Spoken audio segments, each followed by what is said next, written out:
नमस्कार किसान साथियों, आज हम बात करते हैं मिर्च में एक रोग आता है उकटा रोग। तो किसान साथियों, ये आपकी मिर्च की खेती के लिए बहुत ही भयंकर रोग है।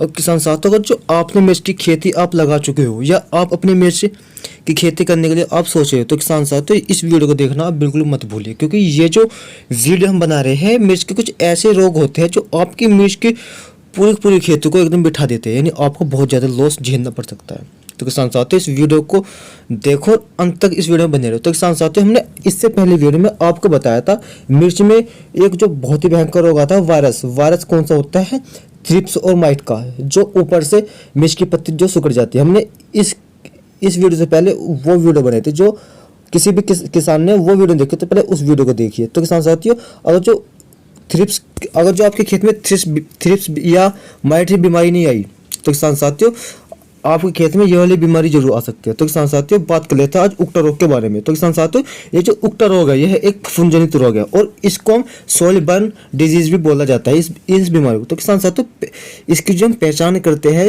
इसकी जो पहचान है, धीरे धीरे आपकी जो मिर्च का पौधा है वो सूखना स्टार्ट हो जाता है, यानी आपका मिर्च का पौधा बेजान सा हो जाता है। जैसे कि हमने अपना कोई पौधा उखाड़ के जैसे उसे जमीन में ऐसे रख देते हैं और 2-3 मिनट बाद वो मुरझा जाता है। आपका गड़ा पौधा जो मिर्च का पौधा होता है वो ऐसा हो जाता है उकटा रोग के कारण। तो किसान साथियों, ये बीमारी आपके खेत में बहुत तेजी से फैलती है। अब तो एक पौधे में हुआ, फिर दूसरे पौधे, फिर तीसरे, यानी इसी प्रकार से 3-4 दिन में आपके पूरे खेत को ये उकटा रोग ऐसा घेर लेगा कि आपका जो भरा मिर्च का जो खेत है उस सबको डैमेज कर देगा। क्योंकि आपके पौधे में फूल पे आएगा, उस फूल को भी सुखाएगा, जो फल है उस फल को भी सुखा देगा। और ये आता किसके कारण है किसान साथियों, सबसे पहले आपको अपना पौधा उखाड़ना है और उखाड़ के जड़ के पास से उस पौधे को आपको तोड़ना है। और उसमें आप क्या देखिए, आपके जो पौधे में जो नलिका होती है, वे नलिका आपके पौधे में, जो मिर्च के पौधे में न्यूट्रिशन का काम करता है, यानी जड़ से जो ऊपर जो खाना चाहता है, जिस नली के तरफ, वो नली सूख जाती है। उसी नली के सूखने के कारण ये उकटा रोग आता है। क्योंकि किसान साथियों, जो नली में खाना नहीं जाएगा तो आपका जो पौधा है वो एकदम सूख जाएगा, यानी बेजान से आपका पौधा हो जाएगा। क्योंकि पौधे को हरा भरा रहने के लिए न्यूट्रिशन की बहुत ज़्यादा आवश्यकता होती है। वही न्यूट्रिशन की जो नलिका है, ये उकटा रोग उसी नलिका को सड़ा देता है। तो इस कारण ये उकटा रोग आपके खेत में आता है। तो किसान साथियों, ये तो हुआ इसके कारण और पहचान। तो किसान साथियों, इसके बचाव के लिए बात कर लेते हैं। इसमें बचाव के लिए हमें कौन से फंगिसाइड, कौन से इंसेक्टिसाइड हमें डालने हैं। तो किसान साथियों, बात कर लेते हैं इसके बचाव के लिए। तो किसान साथियों, सबसे पहले आपको अपनी मिट्टी को सुधारना होगा, क्योंकि अगर जो आपकी मिट्टी अच्छी नहीं होगी तो आपके खेत में बहुत सारी बीमारियां आएंगी। तो किसान साथियों, कर लेते हैं अब इस बीमारी से बचाने के उपाय। तो किसान साथियों, पहले आपको अपने खेत को सुधारना होगा। अपने खेत को बोने से पहले आपको अपने खेत में चूना जरूर डालना होगा, क्योंकि किसान साथियों, चूना आपके खेत को बिल्कुल ही बेहतरीन ट्रीटमेंट है आपकी खेती के लिए। क्योंकि ये आपको मार्केट में कृषि चून के नाम से मिल जाएगा, आप किसी भी पेस्टिसाइड की दुकान से आप इसको ले लेना। तो किसान साथियों, बात कर लेते हैं चूना हम अपने खेत में कितनी मात्रा में डालें। तो किसान साथियों, ये आपको प्रति एकड़ के हिसाब से 12 से 15 किलो आपको अपने खेत में चूना डालना है। इस चूने का उपयोग करके आप अपने खेत की तैयारी करना, और ये जो चूना है आपके मिट्टी को एकदम फ्रेश बना देता है।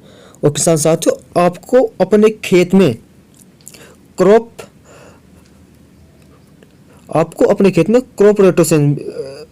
रोटेशन भी आपको करना चाहिए। क्रॉप रोटेशन किसान साथियों होता है कि बदल के आपको खेती करनी चाहिए। क्योंकि किसान साथियों, जो आपने अब मिर्च बोई, फिर उसके बाद आपने फिर मिर्च बो दी, तो किसान साथियों उसमें रोग आने के कम से कम 99% आपके चांस बढ़ जाते हैं। क्योंकि किसान साथियों, आपको अपने खेत में एक ही फसल को बार बार ना लगाए। जैसे आपने अब मिर्च की खेती की, उसके बाद आप गेहूं बो दो या सरसों बो दो, उसके बाद आप मिर्च बो सकते हो। आपने जैसे अब मिर्च की खेती बोई, तो उसके बाद आपको मिर्च की खेती उस खेत में दोबारा नहीं करनी।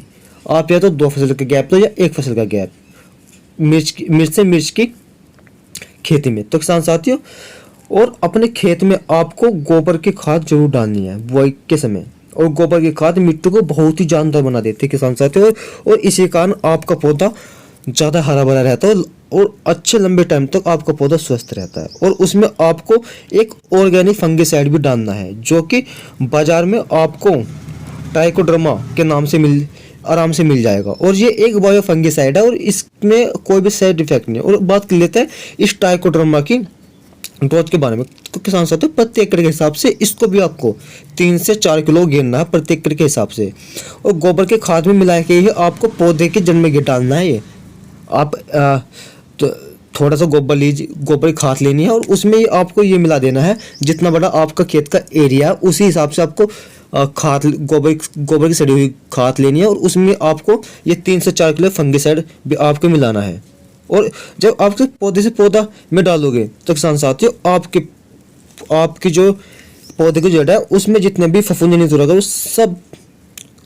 सब डेड हो जाएंगे और आपको अपने खेत में ये रोग देखने को बिल्कुल भी नहीं मिलेगा अगर जो आप ये चीज़ कर लेते हो। बात कर लेते हैं किसान साथियों, अब बात कर लेते हैं जब ये रोग आपके खेत में फैल गया हो, यानी ये तो बात थी आपके आप मिर्च की खेती अब करना सोचे तो आपको ये चीज़ अपनानी है। अगर जो आपने मिर्च की खेती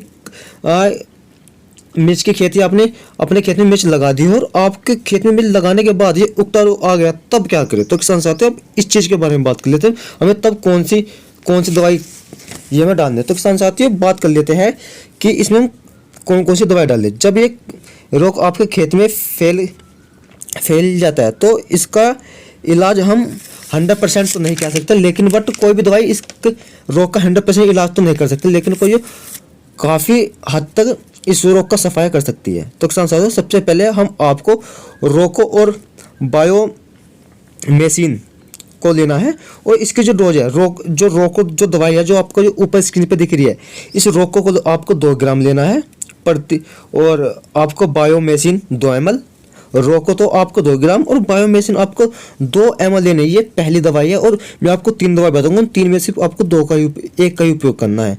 तो पहली दवाई हमारी रोको और दूसरी प्लस में बायोमेसिन, इन दोनों को आपको लेना है। रोको को 2 ग्राम और बायोमेसिन को आपको 2 ml, इन दोनों को आपको 2 लीटर पानी में घोल लेना है और अपने खेत में इसका आप छिड़काव कर देना जड़ में। तो किसान साथियों बात कर लेते हैं दूसरी इंसेक्टिसाइड के बारे में जो तो किसान साथियों धनुका एग्रीटेक की कोने का एक दवाई है, वो आपको 2 ग्राम प्रति लीटर में आपको वो डालनी है। जितना भी आपका खेत है यो आपको 2 ग्राम प्रति लीटर के हिसाब में आपको डालना है और एक टंकी में आपको सिर्फ 1 लीटर पानी गिरना है। तो किसान साथियों इसका जो आपको स्प्रे करनी है, आपको ये भी अपने मिर्च के पौधे में जड़ में देनी है। तो किसान साथियों बात कर लेते हैं तीसरी दवाई के बारे में। किसान साथियों तीसरी दवाई है हमारी टैगमाइसिन। इसके अंदर आपको एक आपकी टैगमाइसिन और है आपके एलिट जो है आपकी बायर कंपनी की है, जिसकी डोज आपको 3 लीटर प्रति लीटर के हिसाब से आपको लेना है। प्लस में आपको डालनी है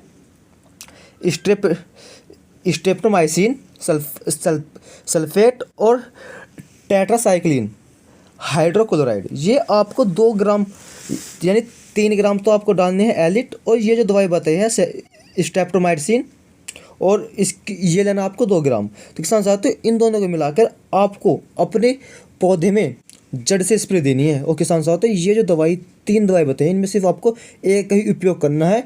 ये कब करनी है, जब आपके खेत में ये उगता रोग आ चुका हो। तो किसान साथियों इससे पहले मैंने आपको एक वीडियो बनाई थी माइट्स और थ्रिप्स की। अगर जो आपके खेत में माइट्स और थ्रिप्स का रोग है तो किसान साथियों ऊपर स्क्रीन पे ये वीडियो आपको चमक रही होगी और इस वीडियो का जो लिंक है आपको नीचे डिस्क्रिप्शन में आपको मिल जाएगा। तो किसान साथियों वीडियो अच्छी लगे तो वीडियो को लाइक करो और चैनल को सब्सक्राइब जरूर करें।